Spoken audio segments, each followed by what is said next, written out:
Le Parlement libyen refuse de voter sa confiance au gouvernement d'union nationale.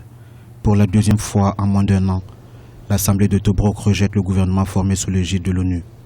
L'Assemblée reconnue par la communauté internationale entretient depuis plusieurs mois des relations difficiles avec les Nations Unies et l'exécutif national.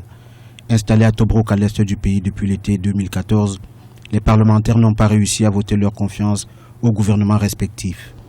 Le premier rejet formulé par la représentation nationale date du 25 janvier 2016.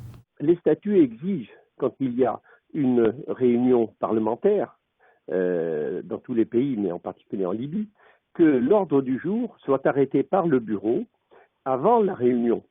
À aucun moment, les opposants n'ont inscrit à l'ordre du jour la demande d'un vote de non-confiance au gouvernement.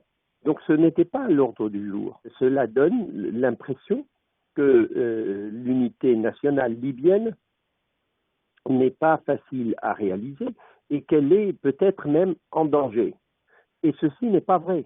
L'Assemblée libyenne compte 198 députés.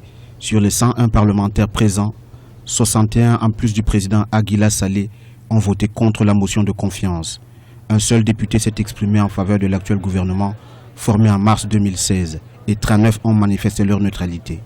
Une situation qui complique de plus en plus les possibilités de sortie de crise dans le pays. On sait bien que maintenant le vote de confiance du gouvernement devient un atout de bataille entre le Parlement et le Conseil gouvernemental. Et malheureusement, maintenant, l'accord de Skhirat, ça devient une bataille entre les deux protagonistes, c'est-à-dire le Parlement à Tobruk et le Conseil gouvernemental à Tripoli.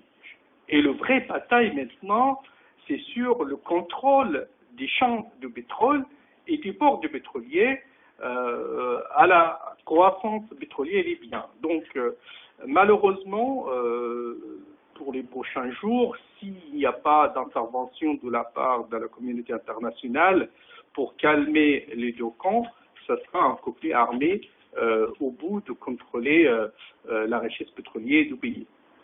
Le gouvernement d'union nationale de janvier 2016 est issu d'un accord politique parrainé par l'ONU. Cet accord avait été signé le 17 décembre 2015 à Skhirat, au Maroc, entre des factions issues des deux principaux blocs politico-militaires, dont l'affrontement a plongé en 2014 le pays dans une guerre civile.